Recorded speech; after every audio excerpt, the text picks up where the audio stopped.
Diaries of a Madman. By What Must I Do? Chapter 91. Soiree Part 2. As soon as a pit of nervousness settled into my stomach from her answer, she snatched me up in another hug, this one much more pleasant than when she was dragging me away from Chrysalis. "We can make it work," she said happily, her tail worming around one of my legs. "Now, how about we go back to my place? I can think of quite an enjoyable way to consummate this new relationship. As much as I would very much love to take you up on that, I have responsibilities on the ship that I have to take care of. If you give me a place to meet you, it shouldn't take me long to deal with the stuff there and get back to you. Or I could go with you. If we're still leaving everything behind, it would be good for me to know what the ship looks like. Fair enough, though I encourage you to spend your nights at your own place until it's time to leave. I can't imagine the ship will be too comfortable for you when sleeping. If I'm cuddling with you, it can't be that bad. Are the rooms there not built for someone of my size? Most of them aren't, though the captain did have two much larger rooms installed in the cargo bay for you and the Naga. And any other passengers that might be their size, of course. The rooms do have beds, but they aren't that comfortable." "So there's a Naga going with us as well?" "A lot more than that. Come on, let's walk and talk. I really don't like staying in one spot like this. Especially since that spot is right next to the Changeling's main building. We could just fly right there, you know." "We could. Or I could tell you who all is on the boat before we get there, just in case. Besides, I really want to stretch my legs. I was stuck on that damn boat for 2 weeks coming here." "All right," she dropped the hug and matched my pace as I walked away from the changeling area, pulling my hood back up. Truth be told, the sooner I got away from that creepy place, the better. "So who all am I going to be meeting?" "You already know about the Naga. He's my bodyguard and teacher. You met Spike earlier. He's usually more reserved, but he's never seen a female dragon your age before. He grew up with the ponies, so he's pretty far out there for a dragon. 2 changelings on board. One is Doppel, my maid and a professional spy. She's kind of a slut. The other is different. Eva, Polly, Mimeo, and Ganger all inhabit its mind, so there are 4 personalities in one body." "What?" "Yeah, it's really weird. They get along, though, so whatever. Then there's Taya, my daughter. She grabbed my arm and pulled me around to face her." "You have a daughter? Adopted? I thought I told you about her already." "Ah well. Yeah, she's a unicorn. She might not be so accepting, but she'll come around." "I was certainly not expecting that," she quietly said, letting me go. We continued walking. "There's a griffin named Gilda. She's kind of a bitch, but she's a useful one. She gives you trouble, just smack her around a bit. We have a zebra named Zakora, who is cursed to only talk in rhymes. She's just with us to get to one of our destinations, but she's good with medicine and the like, so I invited her to come along. I have a group of retired night guards from Equestria. They were specialists, well trained and practiced in a number of things. Their leader is a unicorn named Watcher. The crew is made of unicorns, all rescued slaves that were used for fighting by pirates. I'm going to regret this last part. Oh, and Cod is also there." "Who?" "Thank God, she doesn't remember. An ex-assassin friend of mine. You'll meet her. Might even like her, if you give her a chance." "So tell me, how did it happen that most of those you just told me about were girls? So, do you remember how you said you'd be working on the jealousy issue?" Her eyes narrowed. "Hey, Watcher isn't a chick. And I haven't had sex with Zakora or Eva. And the others. I haven't slept with any of the retired guards or any of the crew. And I definitely haven't fucked Taya or Spike. The others. Well, I might have had sex with them. She quickly wrapped an arm around me, pulling me close. Just think about how much simpler things are going to be now, Nav. All those girls after you. Well, now it'll just be me. After I make sure they know, of course. Hey, don't threaten any of them. I'll make it very clear that we're together. If any of them continue advances after that, I'll let you take care of them as you want, as long as you don't actually hurt them. That is not how things are usually handled by dragons. How do you guys usually deal with it, then? Both mates scare off their competitors by any means necessary. It can turn violent. Hey!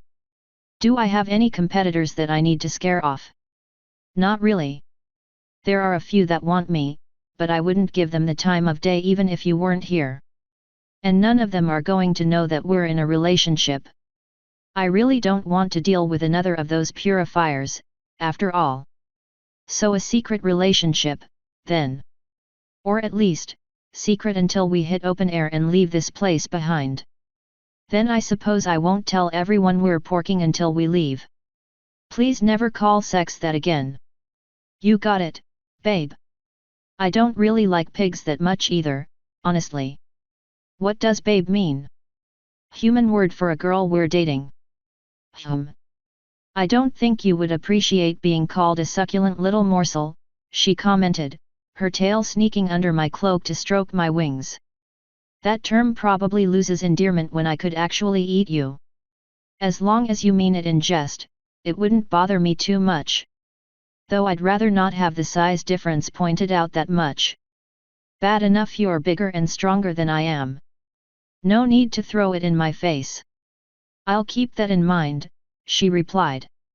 Though I quite like it. But I know you don't, so I'll at least try not to play with you too much. Despite saying that, her tail was seriously starting to molest my wings, making them start twitching. Thanks for your consideration. Can you stop it with your tail? I don't want a full wing boner in public. Is that seriously what you call it? She asked as her tail retracted. It fits. I get aroused and my wings shoot out. That's a boner with wings. I'm quite glad that we dragons don't have that problem. Well, not entirely glad. I think my wings being an erogenous zone would be quite interesting. It would certainly make flying a more enjoyable experience. Yeah, there's a reason Pegasi like flying so much. It is definitely a pleasurable experience. Well, if you're finished telling me about the crew, we could do it now. It would certainly be faster than walking. Are you going to carry me? Only if you ask, sweetie. Gotta get used to silly nicknames, I guess. If you really want to, I'll let you carry me into the air.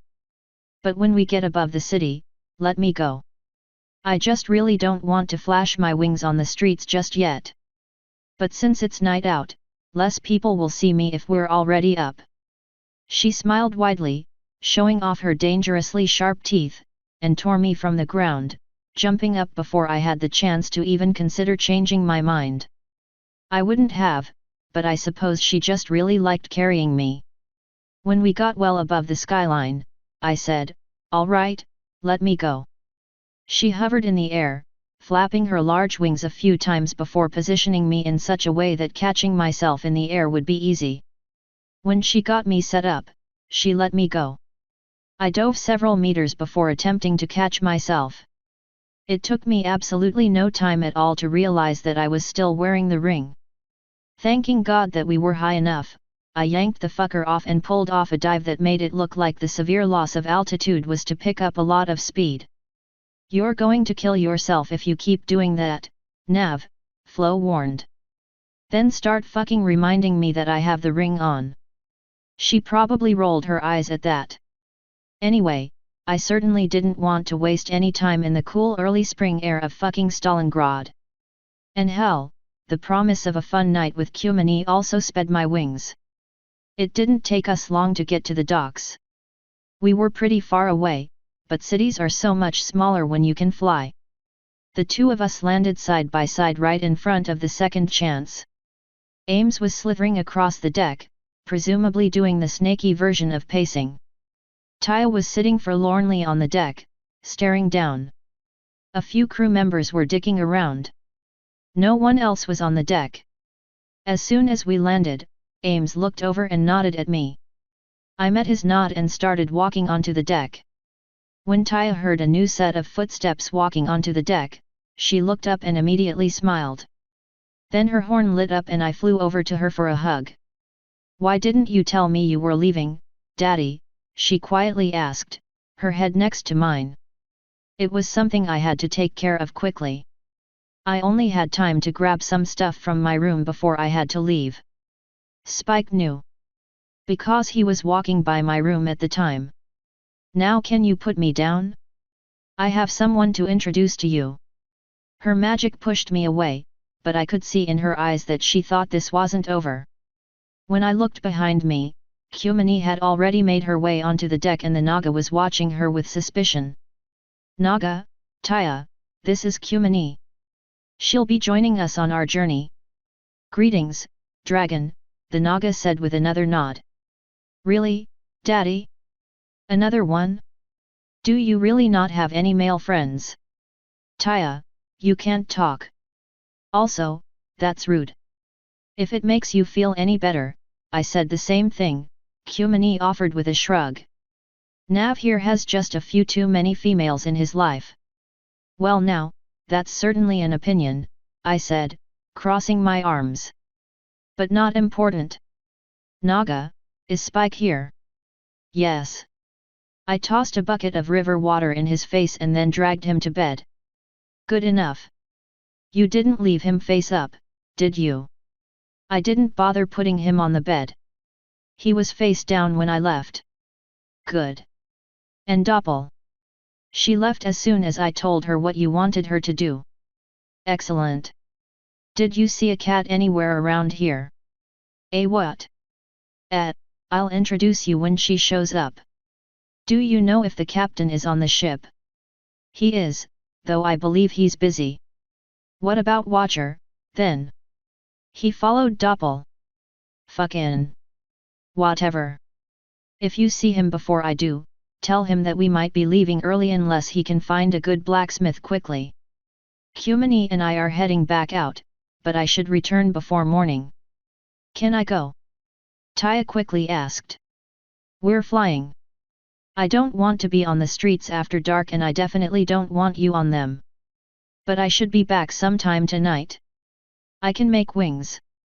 I sighed and said, "Look, Taya, we're about to go have really kinky sex. I'll be back when we're done."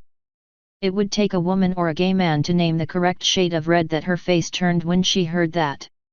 "Naga, guard the ship." "Kumini, let's go." Given that Taya was still surprised as fuck, she didn't try to stop me from spreading my wings and taking off. Kumini followed a few seconds later. "Nav, are you sure you should have told your daughter that?" "No. I'm just a terrible fucking father. She'd keep bothering me about it for a while if I hadn't done that, though. It's either tell the truth or tell her that she just can't come when she's perfectly able to. I'd rather be honest about why she can't rather than just saying that she can't." "Now where are we going?" "Honesty is not always the best policy," I just rolled my eyes. "Fine. Follow me. I suppose I shouldn't make you lie to your daughter." That was a really fun night. When she finally got to sleep, I snuck out her window and flew back to the ship. She knows about my condition, of course, so she hardly expected me to stay with her all night. It wasn't like running away after a one-night stand, I promise. "It says something about you, that this is the first thing your mind came to," Flo whispered. For the record, her opinion was not requested. When I got back to the ship, the Naga, a few night guards, and a single crewman were on deck. "Naga, go to bed." After a word. "You need to take your daughter into the city at least once before we leave. Show her that you trust her and spend time with her." "All right. Now go to bed." Without another word, he turned and slithered to the stairs leading into the ship. I took the position he had been guarding and pulled my rifle off my back to fiddle with it. Lacking much else to do, I lifted the rifle up to peer at the city through the scope. There wasn't all that much to see given how dark it was, but everyone that I would have bothered spending much time with was asleep and I didn't have anything else to do. What I wasn't expecting to see was a glowing eye looking at me from the other side. "What's this thing?" Cod asked, poking at the rifle. Every single night guard on the deck immediately jerked their heads our way and jumped to surround her. "Relax, guys," I quickly said, slinging the rifle over my shoulder. "This is Cod, the newest addition of our crew. Cod, you should know better than to sneak onto a ship with guards like that." "Oh, I do. I just like surprises." "Whatever. Tell these guys how you did it so we can make sure no one else repeats that." It was fairly simple. Most of you are watching the gangplank and the air. No one was watching the ship next to this one and that one didn't have any guards. So I just climbed aboard that ship and got from it to here. The guards shared looks before shrugging. "All right," I said. "If you can think of any other possible security breaches, let me or Watcher know. I'll introduce you to him later. For now, you should probably get to bed." She nodded and stretched, showing off her lithe and admittedly sexy body. "Yeah. You want to join me?" "Nope." I'm extremely disappointed to say that everyone on the deck actually flinched back in surprise at that. "Damn it, I'm not that much of a slut. Go find a room with nothing in it and get some sleep. Simple enough. I will need to get some supplies in town tomorrow, though, and since you won't let me break the law, I'm afraid that I have no way of getting money. I'll arrange something, but if you need anything actually made, expect it done cheaply for now. We are definitely not staying past the party and we might be leaving sooner. I'll make sure of it." With that, she wandered away, heading below decks. All the guards looked up at me. "Are you sure about her, sir?" one asked. "I'm fairly sure that she needs us more than we need her right now. She'll be loyal as long as it suits her purposes, but even then, I'm not certain she would go so far as to stab us in the back. So no, I'm not sure about her, but I'm sure that she'll be useful." "If you say so," the guard dubiously answered before they all returned to watching the area. I noted with a nod that more of them were paying attention to the sides of the ship, taking what Cot said to heart. When everything slid back to normal, I started fiddling with the rifle again, knowing that I was in for a hellishly long night. The next morning, Watcher came up on deck around dawn. "When did you get in?" I asked. "I teleported in sometime last night. I figured that I should let you know that Doppel infiltrated the Minotaur group and that I no longer question her talents." "Excellent to both. Did you make any headway on finding a blacksmith?" "We found a few potential candidates. We're waiting on Doppel's results and your word to begin interviewing. If any of them aren't Minotaurs, talk to them today and see if any might be interested. I'd like to leave as soon as possible." "Understood. Both our quartermasters and Zekora would like another day or maybe two in the city, though. The party here brings much trade, but also shortages in some areas. If they can't find whatever they're looking for before the party ends, they'll have to figure out how to go without. They have 6 days. And we took on 2 passengers last night that you should probably know about. The cat and the dragon." "Yeah. Cod and Cumini. Dragons and cats are greedy, Navarone. If you start betting them both on this trip, expect consequences." "That won't be a problem. And tell all your Pegasi to be wary around Cot, because she has a thing for wings." "Very well. Do you expect any problems from Spike about your choice?" "No. Hopefully he'll get over it quickly. I have a suggestion that you don't have to take. Talk to Cod about her experience circumventing guards. Even if you don't learn anything useful, it might be good to build a relationship with her. I can spend some time doing that." "Is she a thief? Assassin?" "I don't know how active she's been, though. She did manage to sneak on board last night, so she might be useful in preventing others from doing the same. Interesting. And you're certain that she doesn't have a contract on anyone on board? If she does, she's playing it very risky.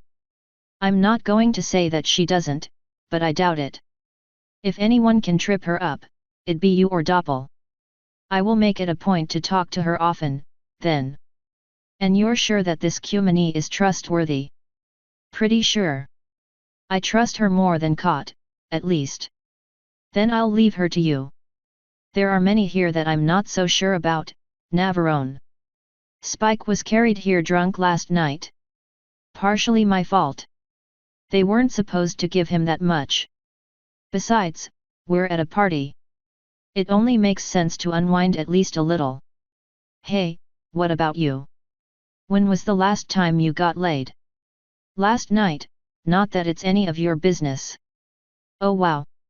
So much for loosening that rod up his ass. Do you have any news about Smiles? Nope. Haven't really thought about him since I told the captain to tell him to go job hunting. And if I haven't heard from him by the time we do end up leaving, he'll be left behind. Understood. I'm somewhat worried about how he'll be treated given his appearance, but he knew the risks when he agreed to your deal. Yet. You got anything else to report? You probably know this already, but Celestia is not only not at the party, but she didn't even send a representative. An emergency must have come up, something beyond the controversy that was happening when we left. Any idea what? He shook his head. No, only that it would take up the use of all of her advisors and backups. Sucks for her, then. I can't imagine it'll involve us, unless Discord finally decided to show his freaky hand. True. I'd still like to know what's going on, just in case. With your permission, I'd like to hijack Spike's letter-sending ability and check on a few things. By all means, if you can wake him up. He's probably at least slightly hungover. Whatever's going on can wait. If it could affect us here, we would know about it already. Checking before we leave is just a precaution. Then do it whenever. Probably a waste of time, but just in case. You got anything else to report? News of what happened with Luna has spread, but it hasn't hit the general population. Newspapers take a while to circulate, though with the influx of new ponies from across the ocean for the party, I imagine the common ponies will learn of recent events quickly. I say that you have another 2 or 3 days before you need to begin traveling in disguise. Finally, some good news. I'm taking Taya out into the city for at least a few hours today, so if anything comes up, handle it. Unless it's something big that I should know about. And if Doppel gets back, send a few groups out to try to find me. I really want to know what the Minotaurs know about humans. Being half-man themselves, they might actually have some useful information. Half-man. Of anyone on the ship, I wasn't expecting Watcher to be confused by that. Yes. There's a legend about a Minotaur from my world. He was born from a human fucking a cow or something. They have the hands and general body of a human, but the legs and head of a bull. That makes them half-man. I hadn't even thought of that, actually. The letter they sent now makes much more sense. The Minotaurs are rather respectful of cows, since that is what they came from. I suppose it only makes sense that they'd be respectful of you as well. And since you are the only one of your kind in this realm, they would take utmost precautions with your safety. I'm somewhat surprised that they haven't already sent a delegation to the ship to take you away. They probably don't know that I'm here, which is how I might keep it if you think they'll insist on dragging me off for my protection. I'm fucking tired of being overprotected. Then stop being so vulnerable. Va. Anything else? Nothing that comes to mind. If Kot leaves today, do you want her followed? Don't bother. At night, your troops could probably do it. During the day, following her unseen and successfully would likely be impossible. And she probably expects it anyway. Very well. Any other orders? Not that I can wait, is there a museum here? Yes, but I don't know where it is. I'll find it myself, then. I doubt anything will come of it, but I'd like to check it out for any human relics. No other orders, Watcher. Then I have a few things to take care of. Until later, Navarone. What happened to Sir? Have fun, I guess. He went back below deck. After a few moments of consideration, I did as well. Sitting up top gets dull as hell when there's not much to do. When I got to my room, I quickly got the laptop set up. It was mind-numbing, but at least it killed time. By the time Taya decided to grace me with her presence, I had already decided to get a shower and eat breakfast. She seemed pretty upset. Why her? Was the opening question. Kumini is interesting and fun to be around. She's something new and strong enough to look after herself while reasonable enough to not use that strength against me. Often. And what do you even mean, why her? We haven't told anyone yet. You just said it last night. I said that we were going to go have sex. I didn't say we were in a relationship. Sure, Watcher figured it out, but he's Watcher. What do you mean, in a relationship? Boyfriend/girlfriend kinda thing.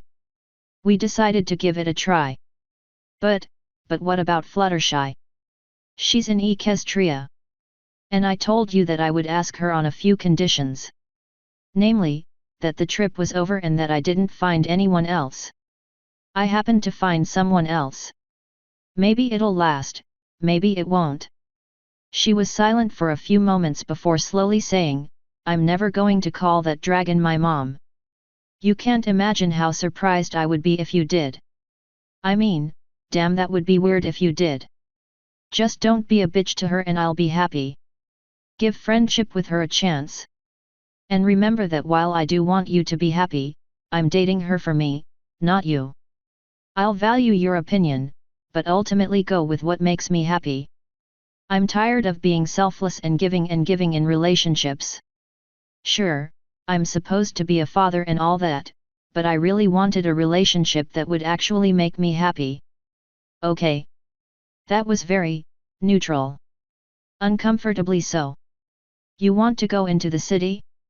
I was in a hurry yesterday and couldn't bring you, but I don't really have shit to do until Doppel gets back now. Other than finding the museum, we can do anything we feel like. Is Kumini coming? I didn't make any plans with her. If we bump into her, she might tag along. Otherwise, it'll just be us. And maybe the Naga, if he demands to come. Then let's go. And so we went. I wore the disguise thing again, just in case we ran into any minotaurs. We managed to sneak out without the Naga stopping us, so we didn't have to worry about him. It was just the two of us exploring the large city. As much as I don't generally enjoy being a father, I managed to have some fun that day. Things got pretty interesting at the museum, too. Can I help you? The receptionist asked when the two of us walked in. Maybe, I answered as I pulled my hood back. His eyes went wide when he recognized me, either from my past exploits or the dreams Luna gave him. Do you happen to have any strange artifacts? Things that confuse everyone. I know you, he muttered. Yes. I'm Navarone the human. Everyone knows of me. He quickly jerked, shaking himself out of his shock. Ahem. Yes, we do have a few things that are more curious than others. What brings you to Stalingrad? The party, of course. Where are those interesting things? Party? Oh yes, that little thing. Say, are you doing anything tonight? Yes, I am. We're just going to look around. Oh. Okay. He hungrily watched the two of us walk away and I'm honestly surprised that he didn't offer to show us around. Daddy, why was that guy acting like that? Stalingrad has a much higher population of gay guys, or guys that are attracted to other guys. It's like that because it has a much larger male population. There's more than one reason that I'm in disguise. It's not so much that I expect my immaculate beauty to immediately result in getting ravished, but more that I'm worried some of the guys will recognize me from their dreams and hit on me. Hey! Daddy, I don't think this is the section we want. I looked around for a moment and realized that we were in the abstract modern art part of the museum. For those of you that don't know, that's where they put the pictures where people just randomly throw paint at a canvas. You know, stuff that isn't actually art. Right you are. See any signs that say history on them? Thankfully, it didn't take us too long to find the part of the museum that wasn't a waste of everyone's time. The first thing that I noticed was that of course, most of it was pony-related shit. God, why do they even put this in museums? I asked, looking at a wagon. A warm voice from across the room said, "Cultural significance, Mr. Navarone." I looked over to see an older stallion with a beard walking across the room, watching me with diseased eyes under his glasses. Not much has changed, that is true. But events happen, and when they do, items relevant to the events come to a museum that they might be remembered. Fair enough. But I'm not here for history lessons. Do you have any artifacts that aren't pony created? Things that might be a mystery to you? A few, yes. Does our history not interest you? It really doesn't, no. No offense, but most of your history is fucking boring as hell. I see. Well, our mystery room is beyond this one, through the door behind me. If you can but answer a single question of mine, I'll answer any that I can from that room. Well, it wouldn't hurt to hear your question. Have you heard the dark and dreadful history of Groger the Necromancer? For one that finds our history boring, this might be something slightly more interesting. Nope, sure haven't. Now let's see that mystery room. Taya and I were already walking past him when he said, "Don't you want to hear the tale?" Not really. It's a good thing you didn't make that part of the deal. I figured you more than anyone would be interested in someone learning how to use magic without a horn. That actually stopped me for a second, but I quickly thought of a response. Fucker's a necromancer. That's dark, dark stuff, nothing I'm interested in. And don't pretend you know me, whoever you are. I turned back toward the room just in time to hear, "I know you better than you think, Anonymous." When I heard that name, I whirled back around, half drawing a large dagger before I realized the stallion was gone. Where'd he go? Taya asked as I slammed the dagger back. Better question, what the hell was that? Not a pony, that's for sure. No one should. Was it a changeling? She asked. No. I have one guess and I don't like it. Flo. I think you might be right, Navarone. It fit his appearance, or at least what you could see in the statue. You might have just been visited by Discord. Then it's even better that I told him to go to hell. Fucker's gone now, at least. Come on, Taya. Let's see what's in this mystery room. What was it? She asked as we stepped into the new room. Our enemy. Don't worry about it. And holy shit, what the hell is that? The object in question appeared to be a massive mask made of some kind of metal. When I got closer, I realized that I didn't recognize any of the facial features. Since the thing was about as tall as I was, it almost definitely wasn't human in origin. Whatever it was, the thing was honestly kind of scary looking. And it wasn't the only strange object in the room. Tons of artifacts lined the walls and tables set up about the room. Neither Flo nor I could recognize most of them. However, there was one that we both instantly knew. Gene-locked box, I said, smiling down at the exhibit. I knew I brought this key for a reason. Are you certain that you want to risk releasing another air elemental? Flo asked. We still haven't been able to contact the other one. No, but what are the chances it would be an elemental? I saw the other box. It wasn't like this one at all. I'm opening it. Thankfully, there weren't any cameras or security guards in the area. If there were, they might have been somewhat upset with how I pulled the box away from where it had been left and pressed my magic key against the gene reader. It took several long seconds for the ancient box to make a series of clicking noises before hissing open, revealing its prize for the first time in recorded history. "You found something?" Taya asked, joining me in front of the box. "Maybe. Let's see." Whatever was in the box was covered by some cloth. I gently pulled it back to reveal several interesting items. At the top of the pile was a letter written in a language that I couldn't read. "Flo, what does it say?" I asked, lifting it up. "Dearest Ivana, I can't go on. There's no water and Navarone, I'm not going to read this to you. It's a confession and a suicide letter." I blinked a few times before looking down into the box. A few of the items inside were splattered with a dried red substance. "How did he close the box if he blew his brains out?" I asked, picking up what looked like a lugger resting against the side of the box. "He didn't shoot himself," Flo sighed as I fiddled with the gun until the magazine popped out, revealing that it was empty. A few spent brass shells were in the bottom of the box. "He gave others a mercy before walking into the wastes." I popped the mag back into the pistol and set it down next to me, examining the rest of the contents. Obviously there was no food or water, but there were a few other interesting personal effects. A teddy bear. A book that when opened, revealed itself to be a photo album. A set of glasses. A children's book in Russian. A gas mask that was missing a filter. A set of very expensive silverware. "Daddy, what's going on?" Taya asked, using magic to pull out an object that I hadn't noticed, a vinyl record. "Nothing," I sighed, putting everything back into the box.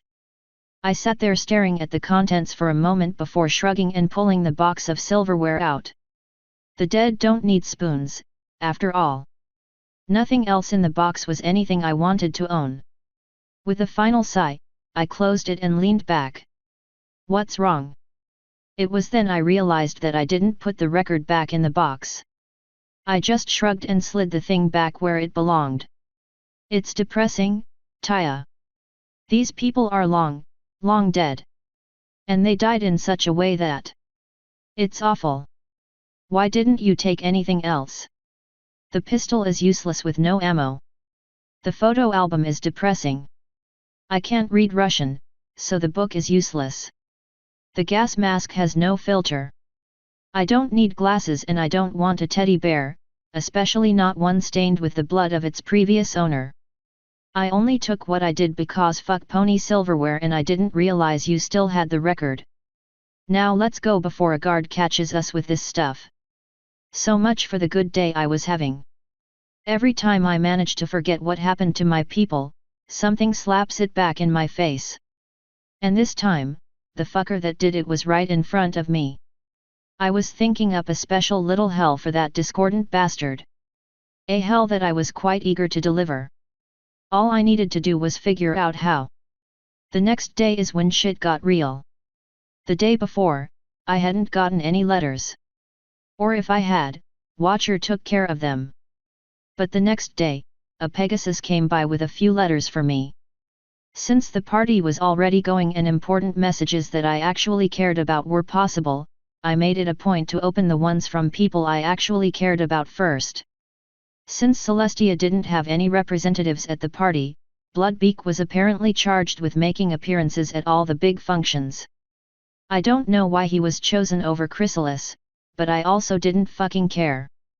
Either way, he was looking for ways to alleviate the boredom at the events, so he sent me invitations to all of them. As much as I liked the old man, I didn't like him that much. I set that letter aside with no intention of looking at it again. There was no mail from Chrysalis. There was, however, a letter from Asterion. For some reason, seeing it gave me a feeling of trepidation. Opening it and reading it explained that feeling. "We have found a changeling that claims to be sent by you. If you want it back, come and get it. But you will talk to me. We are not a violent people, Navarone. We won't hurt the changeling or you without good cause. Asterion. Fuck. It was still early in the day, meaning they probably had her for at least a night already. I wasn't going to leave her there for longer than necessary, so I immediately went down to Watcher's room. When I got there, I saw Zecora exiting it. Watcher in there? I asked. She was blushing faintly, so I assumed they had some kind of argument. As long as they could contain themselves well enough, I didn't care. Either way, she nodded before brushing past me. I knocked and barely waited for an answer to let myself in. Minotaurs caught Doppel, I said, tossing him the letter. He took a second to scan over it before looking up, nodding. How many do you want? 2 teams. That should give me 6. I'll also take the Naga, Kot, and maybe Gilda. The goal is to get her out without violence. If that doesn't work out, the goal is to kill every motherfucker that gets in our way. Understood, but Gilda isn't here. Do you want me going? No. On the off chance that this is a distraction, I'd like you here. Good answer. You're learning. When are you leaving? As soon as I can get everyone ready. I'll go tell everyone what's going on. It'll take you some time to get into that tin can you call armor. Come up to the deck when you're set. Got it. Try not to let Spike or Taya know, if you can avoid it. They'll see action eventually, Navarone. Yeah, I know. I just want to avoid it being a hostage situation, if possible. I don't want 2 unseasoned people in the middle of that. No telling what they might do. Understandable. I'll try to avoid it. I nodded and left his room to go to my own. The bad part about having such large and protective armor is that it takes a lot of room to store. Up until then, it was secured across the ceiling, tied up in individual pieces. Trust me, that's as inconvenient and annoying as it sounds. And it made a lot of noise to take down. What are you doing? Taya asked from behind me. Taking my armor down, I quickly replied, not looking back. Don't give her a reason to stay. Do you need some help? Nah, it's not that hard. Just pull the rope and a piece falls. I proceeded to do just that, barely catching the boot before it hit the ground. It would be a lot easier if I'm fine, Taya. So why are you taking it down? She asked as another piece fell. She yanked it out of the air with magic before I could halt its descent. To put it on, I said, pulling the floating gauntlet out of the air. Are you going to an event? Nope. So something's going on. Taya, go eat breakfast. I already did. What's happening? Then go take a shower and let me deal with my armor in peace. Already did that, too. I even brushed my teeth. Fuck. Look, don't worry about it. It's just something quick that I have to take care of. Good. If it's quick, you won't mind me going. I finally turned to face her.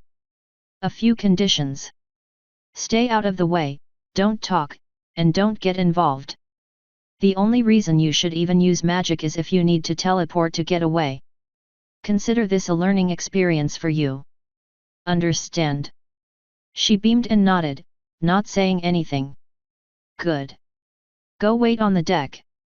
And for fuck's sake, don't tell anyone that something's happening. She happily trotted away and I went back to pulling armor down. Thankfully, it didn't take me long. Soon enough, I had the set on and ready to be used. With it ready, I buckled my weapons on and then slung my rifle over my shoulder. Ready to kick some ass, I said to myself. Everyone was already on the deck waiting for me, though a few of the night guards were helping each other with their armor. Kot didn't look overly amused, though I don't know what exactly she was expecting when I asked if she wanted to come with us on the boat. All right, Doppel got captured by the Minotaurs, I said aloud, so everyone could hear me. We're going to go get her back. The main goal is to avoid violence. If that's impossible, we'll kill everyone that gets in the way. What's the plan? The Naga asked. Caught, your overwatch. Find a way to get in on the roof or a back door and wait for any sounds of violence. If you happen to find Doppel, release her. Don't kill anyone unless you already see us fighting. Everyone else is going in the front door. We'll take the fucking place by storm if we have to. We could just leave her, you know, Ames idly commented. I will never leave anyone that's loyal to me to an uncertain fate unless I have no other choice. Humans are honorable like that. He didn't reply, which let me pull out my map to determine the best route to getting to the main Minotaur building. After a short time to study the map, I nodded and handed it to Kot. Learn the route, just in case, I told her. I let her take a few seconds to study it before calling out, let's move, people. Since I was the one that knew the way, I took the lead. Once we got past the docks, the Naga fell into my right while Taya took up position on my left. Kot sprinted ahead and went down a side road, disappearing before we got up to where she went. The guards formed two lines behind me, walking in formation. We got looks and stares from pretty much every single person on the streets. Thankfully, as soon as they heard and then saw me coming, they got the fuck out of my way. With the expression that was likely on my face, that was certainly understandable. Having armed guards behind me helped. Well, they got out of my way until a certain one didn't. Kumini swooped down and landed right in front of me. What's going on? She asked. Business, I answered. Minotaurs took a friend of mine. I'm getting her back. She smiled, showing off her sexy fangs. Lead the way. I pushed past her, very happy to have a dragon with us. Naga, fill her in on the way. We're almost there. He very quickly explained the situation to Kumini while we covered the last leg of the journey. There were two guards outside of their building when we finally got there. If they were nervous about such a strange and dangerous-looking group stopping outside of their building, they didn't show it. Each was about as tall as Celestia and had a chest as wide as the Naga's. The plate armor they were wearing might have helped them look bigger, though. Their entire body was covered in it, leaving only holes for their horns and their eyes. There were slits for their ears and mouth. Each one had a giant hammer at their side, resting their butts on the ground. I'm here for my changeling, I calmly announced, unslinging my rifle and pumping it. I'm not certain it would go through their armor, but I'd rather test it than risk getting close enough to get hit by one of those hammers. Enter, Forerunner, one of them said as they both pushed one of the double doors of the large building open. You will not need your entourage. They're coming anyway. Neither guard commented as I led my group into the rather large building. If I had to guess, I would say that this building was a church of some kind, but I know ponies don't have religion. Whatever use the building served, it had rows of pews in a large room, all facing a large table on the far side. At the table sat 3 minotaurs, each smaller than the guards and all facing me, and Doppel with an iron collar connected to a chain leading to the floor. When she saw me, she immediately smiled in relief. The other minotaurs had similar reactions upon seeing me, though their smiles were less relieved and more victorious. Ah, Forerunner, the one in the middle shouted, jumping to his feet. We knew you would come. Let Doppel go and we'll talk, I replied, stopping well short of the table. The changeling? Release her. The minotaur closest to her produced a key and inserted it into the collar around her neck. As soon as it clicked loose, she spread her wings and buzzed toward me. I knew you'd come, Master, she whispered as she landed next to me.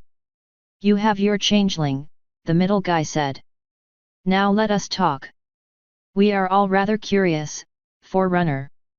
You can't be more curious than I am. But why take Doppel? Why not just come to me instead? We didn't know you were here. Or where you were. You seem to do your best to not advertise your presence. As to why we took her, she came here asking of things she should not have known. When we realized she was not as she seemed, we questioned her and took her. And now here you are. Here I am indeed. What do you mean by Forerunner? Are you truly going to make us yell across the hall, Forerunner? Come, join us at the table. May we serve you anything? No, however, I walked up to the table anyway. As he said, there was no reason to force ourselves to yell. As an afterthought, I looked behind me. Get comfortable. Each one of the teams of ponies chose a side of the room and Doppel went with one of them. I took a chair at the center of the table. Kumani sat to my left and Taya to my right. The Naga stood behind me, presumably with his arms crossed. Let's talk. What is a Forerunner? Those who came before, the fellow in the middle asked. Truly, we know little about them. Minas is carved into a mountain and in that mountain resides a series of purpose-built caverns. Whatever built them is long dead, but they left many creations behind. Most of them are little more than trash at this point, but we've managed to scavenge some rituals and magic from them. One of the things we were able to find enabled us to translate the runes on some of the artifacts. After many years of research, we were able to determine that whoever built the caves knew of an even more ancient race with a kind of magic that rivaled anything ever seen. The kind of magic it would take to create life itself. Humans, I sighed, nodding. Is that what you are called? He asked. Yeah. And it's not magic. It's technology. But continue your tale. They had the magic it would take to create life. Which was good, because the need arose to do so. A demon of some kind racked the world with fire, turning the great race against itself as each sought to blame the demon's release upon the other. This was the downfall of the Forerunners. But even after the fire went away, some survived, hidden away, to tinker with the magic left behind. And so it was that they created many new races. Perhaps seeing that the power they had come to wield was too great, they made sure that there were no duplicates of itself created in the new beings of the world. But they made us partially in their image for reasons we have yet to understand. And so you searched for any hints of this old race to tell you why? I asked. Search we did, Forerunner. There are many artifacts in this world of civilizations long dead. Many objects of power hidden away in lost caves and hidden tombs. But there are so very few relics of the most ancient and powerful of races. Never once did we expect to find one face to face. Let alone one so famous. It is a shame that we minotaurs are so reclusive.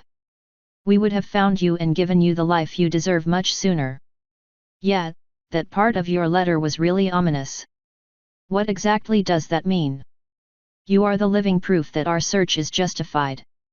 As far as we know, you're the only surviving member of the most powerful race to have ever lived. You will have whatever you want that we can provide. The finest quarters, the most succulent foods, any manner of entertainment. Sorry, but not interested. Everyone but me sitting at that table flinched back. Are you crazy? Kumani whispered fiercely, using my arm to jerk me closer. We could be set for life. Why would you not want this? The head Minotaur asked, honestly sounding distraught. It's what you deserve. What I deserve is a bullet to the back of the head and a shallow grave. I'm afraid I can't take you up on it. I have an extremely important task that only I can do. And the demon that killed my people is still up and kicking. I want to put that motherfucker down. Once all that's said and done, we'll talk. But until then, I'm afraid that I simply can't accept the honor. Kumani let my arm go with a disbelieving grunt. However, if you have any questions, I will be happy to attempt to answer them. Just know that I was not someone who dabbled in technology. Or as you call it, magic. None of the Minotaurs really looked like they could believe it. They finally found a human, something they've apparently been trying to find for a long time. When they did, well, they got a shitty one like me. Give us a moment, the head guy stuttered before slowly pushing back from the table and standing up. He led the other two away to a wall, where they started talking in whispers. Daddy, what is wrong with you? Taya whispered. I just gave my reasons. Yes, it's an extremely good offer. And yes, I might take them up on it later. But I can't do it right now. You shouldn't do it at all, Ames rumbled. That life of luxury would kill you, Navarone. He's right, Flo whispered. Maybe. But I really wouldn't mind a break. There was silence on our end for a few seconds before Cumini said, so what's this task you have to do? And what kinda demon are they talking about? Actually, can you just explain everything they said? I briefly explained the history behind humans and their fall. When she understood that, I told her about Discord and the elementals. That led into telling her about saving them. Very conveniently, the Minotaurs finished their discussion around the same time we did. Though honestly, it was more likely that they saw we were talking and decided to wait out of respect. Before we begin with our questions, I believe an introduction is in order, the fellow said. I am Asterion, leader of the Minotaurs. These are Steelwool and Taurus, my advisors. He waved a hand to indicate who was who. I'm Navarone. This is Taya, my daughter, and Cumini, my girlfriend. The Naga is my guard and teacher. You already met Doppel. The rest are soldiers I have working for me. A dragon for a mate and a pony for a daughter. How interesting, Steelwool idly said. You had questions? I asked, trying to prod them along so I could leave sooner. Yes, of course. What manner of relations did humans have with cows? Humans are predators and cows are prey. In our time, they weren't intelligent at all. Just mindless beasts we tamed for food. Then where did we come from? If humans considered cows so far beneath them, why would they mix themselves so? If I explain what I remember of the history, you're probably going to be offended. We want the truth, Navarone. If it offends us, that is a shame.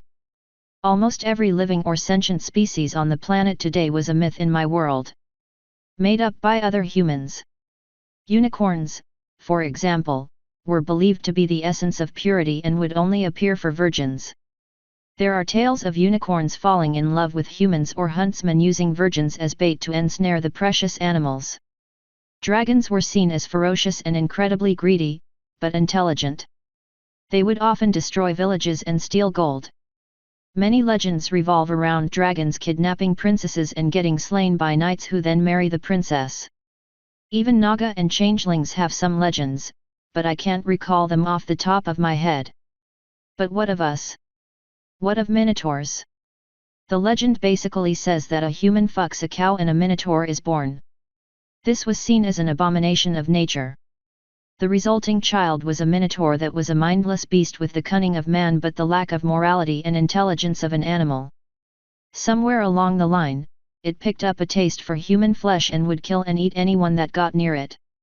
It was exiled into a purpose-built labyrinth where it was fed sacrifices so it wouldn't try to escape. Eventually, a legendary warrior came and killed it. That is the dark and bloody legend of minotaurs in a very condensed nutshell. Once again, they all seemed shocked. So we're the villains, one of them whispered. In the original legend, yeah, I replied. But as with all legends and stories, things evolve over time.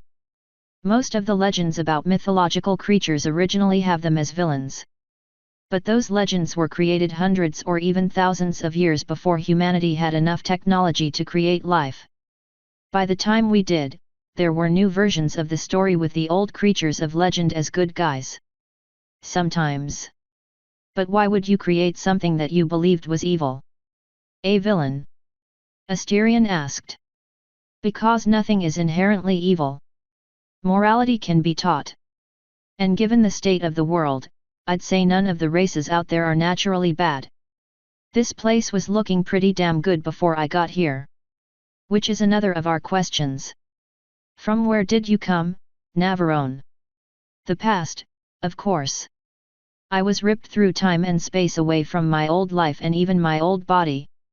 Basically, I was a school report for a fucking unicorn in Equestria. I have since learned that it's possible to go back in time for short periods of time, and before I left, I tasked the unicorns that sent me back to find a way to tear a portal through time to save some humans from their doom. Can we assist them in any way? We owe humanity our very existence. It is only fair that we help save theirs. I don't know a thing about magic. I doubt you can help, though. It does give me a new option for a location to send the humans when I get them, though. The offer is, of course, appreciated. Then is there anything we can do to assist you in your quest? Equipment? Soldiers? Gold? Do you have a blacksmith that wouldn't mind traveling and working in strange conditions? We do. Most of us are artisans of various kinds. We happen to have brought 2 blacksmiths with us on this trip. One of them came to stay in Ponylands, hoping to learn new techniques. However, he is a master at what he knows and would likely be happy to travel with you, as long as you have room for both him and his assistant. I'm sure we will, but his room might be a little cramped. And he'll be on a wooden boat, so he might need to make accommodations with his equipment. We will take care of everything, Forerunner. What is the name of the boat? Second Chance. It's at the docks. He will meet you there before the party is over. He will have some arrangements to make, I believe. Awesome. Do you have any other questions? Right now, no. We weren't expecting to ever get to ask a Forerunner anything. If you can ever visit Minos in the future, we'll be sure to have so many more for you. And we can give you a tour of the dig sites. If I ever get time, I'll be sure to visit, then. Is there anything else you need? Just to shake your hand, if you don't mind. It's still so hard to believe you're real. I stood and leaned over the table, offering my hand. He rose as well and met it, his large fingers curling around mine with an honestly somewhat scary delicateness. After taking a few moments to prove to himself that I was real, he gave my hand a shake. It has been a pleasure, Navarone. Same, Asterion. Until we meet again. It won't be soon enough. With that last farewell, I led my group away, decocking my rifle. That went better than expected, I idly commented as we walked back. As I said that, I felt 4 points of pressure gently slip down onto my head, where I was perhaps foolishly not wearing my helmet. Thank you for coming to save me, Master, Doppel said in a squeaky voice as she hugged the top of my head. I'd do the same for anyone in my crew, Doppel. Besides, I need someone to clean my socks. I might just have to think of a way to reward you, Master. I'm afraid not. My new girlfriend might not care for that. Your new what? Hearing such a flat response in that high-pitched voice brought a smile to my face. Cumini. The big dragon behind us? I don't think she likes sharing. Doppel removed herself from my head. Or rather, I looked back to find that Cumini removed her from my head, lifting the little changeling up to her face. He is mine, Cumini growled. Hey now. I quickly interjected.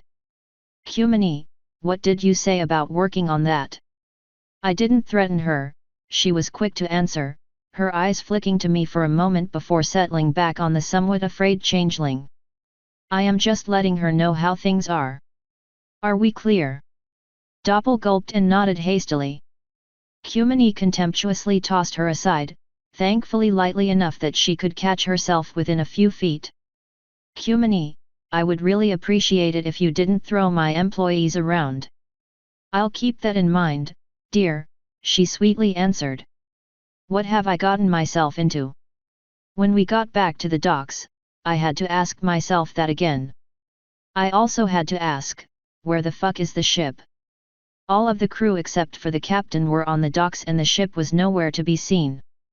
Getting an improvement, Watcher answered. The captain said it was paid for by a third party and that you would approve. How did things go with the Minotaurs? Well. Got Doppel back, had a nice discussion, got a free blacksmith. Did they at least say where they were taking the fucking thing? I want to get out of this armor. I haven't the slightest. Probably a dry dock. I don't know boats. So what's a forerunner? Humans. They found relics from a civilization that came after ours but before theirs and were apparently able to jury-rig some of the tech they found to work for them. With that, they translated some runes and discovered humans. Interesting. Oh, and good news, Smiles found a job. Excellent. When does he start? He's talking to his employer now since he can't get his stuff from the boat. He'll be back to pick it up later. Cool. Well, I'm not going to stand here and wait. This is a party, Watcher. Tell your troops and the crew to go have fun. We don't have any more business here that I know of and we don't need to protect the ship, so let them do whatever they want. Understood. Say, where's Cot? Fuck. Well, she's smart. If she got in trouble, she'll let me know. If not, she'll realize eventually that we left. I mean, I don't exactly have any ways to signal her anyway. True. You should think about that in the future, though. She might be upset that you just left her behind. I'll figure out some way to make it up to her. Get her a jingly ball or something. Cats like those, right? She wouldn't be amused by that, I don't believe. Watcher just doesn't like jokes, I swear. Whatever. Have fun at the party. I'm either going out with Kumini or Taya again, probably. Fun. Right. See you, sir. I walked back over to the small group of important people. Ship's getting more improvements, I said. We don't have any more business in the city, or at least nothing right now. Kumini, want to go out? You sure you want to risk it? She asked. We don't have to do anything big. Just spend some time together. If you don't want to, we don't have to. Well, I guess we can, she said with a shrug. I don't think the purifiers are out in force at this party. Can I go? Taya and Spike both asked at the same time. I'm not going to bring my daughter on a date. Nor a friend. D-date. Spike whispered, his eyes going wide. Taya, we saw plenty of the city yesterday. You can show the Naga and Spike some cool stuff today. And yes, Spike. A date. Okay, Daddy, she sighed, looking away. But I thought you Spike started before stopping. He looked over at Kumini and asked, do you have any female friends? A few, but not many at this party. I'm only here because of my dad and Nav. You ready to go? She asked me. Yep. Can't get out of this armor, sadly. Shall we? And so I went on my first date with a dragoness. For better or worse, it didn't end in sex. When I got back to the docks, the ship was right where it should be and a grinning vinyl scratch was waiting for me. You're gonna love what we did, she happily said. So you're the reason I was forced to wear this armor all day, I said, crossing my metal-clad arms over my chest. Yep. But dude, it was totally buckin' worth it. We got some insane speakers set up on this baby. They're installed all over this thing now. If you want, you could blast stuff loud enough to hear for miles. Why would I ever want to do that? I dunno. I just thought it would be cool. And dude? It's bucking awesome. Well, can't complain about that. So how do they work? I made some notes while I was listening to music on your laptop thingy. I saw a few ports on there and played around while you weren't watching. Long story short, I figured out how to connect the laptop to the speakers. I just wasn't able to test it yet. So you put an untested experimental connection that might not even work in my ship. Hey, if it doesn't work, I added a backup system. Let's just test it, shall we? Flo whispered, if she can't make it work, I probably can. I know everything there is to know about the laptop you have and I might be able to modify it or the ship's connection. Sure, I guess. But I can't imagine hooking electricity to magic could ever end well. Ah, what's the worst that could happen? The whole fucking ship explodes. Let me just go get the laptop. And change. Fuck, is this armor cold? Hey, I can help you change if you want. I'm afraid not. I got a rather clingy dragon girlfriend that doesn't like it when girls flirt with me, let alone sleep with me. Oh wow. Dude, you're in for one wild ride if you stick with a dragon. Good luck with that. I'll just wait up here. So down into the bowels of the ship I went. Getting out of the armor was a lot easier than getting into it, since I didn't have to put it back on the ceiling just yet. Soon enough, I was dressed and carrying the precious laptop back up topside, hoping that vinyl didn't break it. As an afterthought, I went ahead and grabbed the record that Taya stole from the museum, since I didn't have any use for it. So you have a wire for it? I asked her. Sure do. She was already standing at a port built into one of the two masts that I hadn't seen. How does that even work? I asked as she pulled the laptop from me. Magic, baby. I ain't gotta explain shit. Whatever. Just be careful. She connected the wire from the mast into the laptop with a quiet click and then nothing happened. It would probably help if the laptop was on and trying to play music. Ya think? She quipped as I turned it on. Yeah. Hey, do you have something to play this? I asked, passing her the record. An old vinyl? Yeah, I could play it right here. My special talent actually lets me use a fine enough needle of air to play the sound recorded in these. It's just so much easier to use turntables. Why? What's on it? No clue. All I know is that it's a human thing. I'll test it after we see if this works. Is it ready to play? Yep. You sure about this? Nope. Press play. I shrugged and did so. We were instantly assailed by what sounded like a whale having sex with a jet engine. After I got over the shock and the pain, I stopped it. Everyone from all the boats around us were glaring our way. Well, I don't think that worked, she commented.